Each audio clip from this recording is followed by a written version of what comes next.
साथियों, इन अधिकारों को दिलाने से पहले जब बाबा साहब डॉक्टर भीमराव अंबेडकर कोल्हापुर के राजा, बड़ौदा के राजा, कोल्हापुर के राजा साहू जी महाराज, बड़ौदा के राजा साई जी गायकवाड़ के छात्रवृत्ति स्कॉलरशिप से जब वो जर्मनी, अमेरिका, लंदन में शिक्षा ले रहे थे, जब वो बाबा साहब लंदन में अपनी शिक्षा ले रहे थे, एक दिन की बात है मेरे साथियों, बाबा साहब जिस विद्यालय से पढ़कर जाते थे, एक दिन की बात है कि उसी होटल पर खाना खाने के लिए जा रहे थे।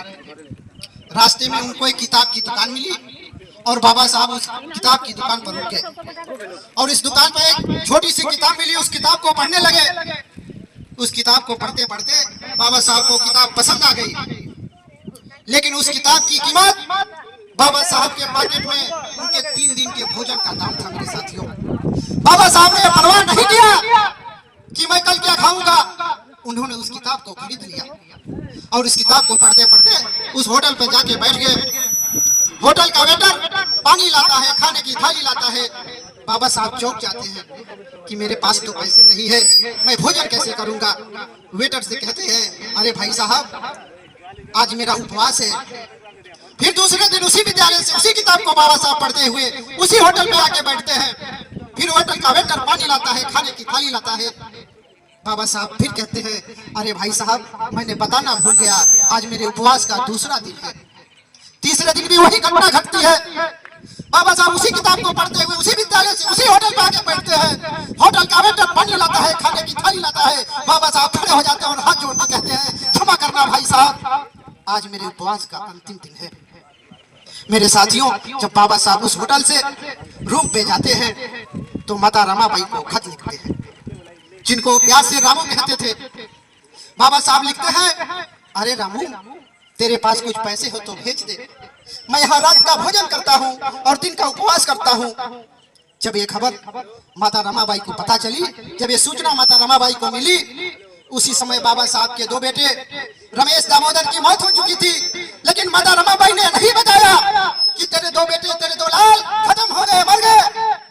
इंदू बिटिया की तबीयत खराब थी, फिर भी माता रमाबाई ने बॉम्बे महाराष्ट्र की गलियों में जो गाय भैंस गोबर करती है, बिष्टा करती है, उसको बटोर कर इकट्ठा करके ओपला गोईठा पाट कर उसे बेचकर कुछ पैसे रखी थी। एक तरफ इंदू बिटिया की तबीयत खराब होती है, माता रमाबाई सोचती है, एक तरफ इंदू बिटिया की तबीयत खराब है और दूसरी तरफ बाबा साहब उपवास है, उनका मिशन फेल हो जाएगा। लाख सोचने के बाद माता रमाबाई बाबा साहब को पैसे भेज, बिटिया इलाज के अभाव में मर जाती है। मेरे साथियों, जब बाबा साहब लंदन से अपनी अंतिम पढ़ाई पूरी करके घर लौटते हैं तो बाबा साहब का अंतिम बेटा राजरतन की तबीयत खराब होती है।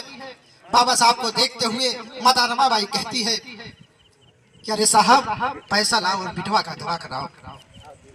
बाबा साहब की आंखों में आंसू आ जाते हैं। माता रमाबाई इस बात को समझ जाती है और अपने शरीर का सारे जेवरात को उतारकर बाबा साहब को देती है और कहती है, ले जा, बेचकर पैसा ला और बिटवा का दवा करा।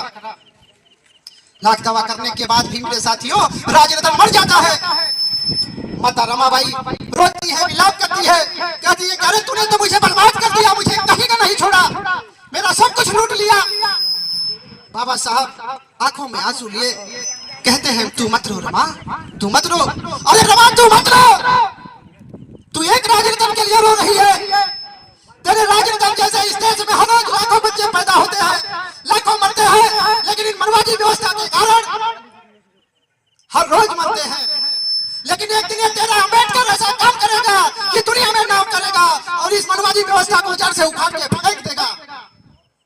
ये सच है मेरे साथियों कि बाबा साहब ने 25 दिसंबर 1927 को मनुस्मृति को जलाकर 26 जनवरी 1950 को इस देश को संविधान देकर पूरे बहुजन समाज के लोगों को एक नया जीवन देने का काम किया। मेरे साथियों, समय बहुत कम है, चंद मिनटों में मैं अपनी बात को खत्म करूंगा कि अगर आप बाबा साहब के सपनों का भारत बनाना चाहते हैं तो साथियों एक बात याद रखना, ये संसार जरूरत के नियमों पर चलता है। जहां सर्दियों में जिस सूरज का इंतजार होता है, गर्मियों में उसी सूरज का तिरस्कार भी होता है। कमजोर तू नहीं, तेरा वक्त है। इस देश प्रदेश के मनुवादियों की सरकारों ने हमारा उत्पीड़न और अपमान किया है, कत्ल बलवा अत्याचार किया है, आरक्षित नौकरी में प्रमोशन से डिमोशन दिया है, SC ST OBC माइनॉरिटी के मेडिकल इंजीनियरिंग शैक्षणिक संस्थानों में आरक्षण को खत्म किया है। शिक्षा रूपी धार और ज्ञान रूपी तलवार से वार करने वाले बाबा साहब ने हमें एक वोट का अधिकार दिया है। उस वोट से इस देश में शांति, समरसता, स्थिरता, एकता, अखंडता, अलगाववाद, अराजकता, आतंकवाद, सीमा सुरक्षा का दल बलवा बलात्कार, चोरी डकैती, छिड़ैती, मारपीट, झगड़ा, तूफान, भ्रष्टाचार, अपराध युक्त आर्थिक समस्याएं को खत्म करके विकास युक्त वातावरण कर सृजित कर कानून का राज चलाना चाहते हैं। तो इस देश की हुकूमत अपने हाथों में लेनी पड़ेगी मेरे साथियों, अपने हाथों में लेनी पड़ेगी। क्योंकि मान्यवर कांशी राम साहब कहते थे कि जिस कौम को मुफ्त की खाने की आदत हो जाती है वो कौम कभी क्रांति नहीं करती है, उसके पास कभी हुकूमत नहीं आती, और जिसके पास हुकूमत नहीं आती है उसके बहन बेटियां सुरक्षित नहीं रहती है। इसलिए मेरे साथियों, अपने मान सम्मान को बचाना चाहते हो, अपने बहन बेटियों के आबरू को बचाना चाहते हो, तो इस देश की अपनी हुकूमत अपने हाथों में लेनी पड़ेगी मेरे साथियों, अपने हाथों में लेनी पड़ेगी। अंत में मैं अपनी बात को खत्म करते हुए कहना चाहता हूँ कि जुल्म करती है जवानी भी नहीं मांगोगे, अरे जुल्म करती है जवानी भी नहीं मांगोगे, खून में अपने रवानी भी नहीं मांगोगे। ऐ मेरे मिट्टी के घरों पर बरसने वालों, जब ये विनीत बलशाली गरजेगा तो पानी भी नहीं मांगोगे, पानी भी मांगोगे। जय भीम, जय भारत, जय सिंह।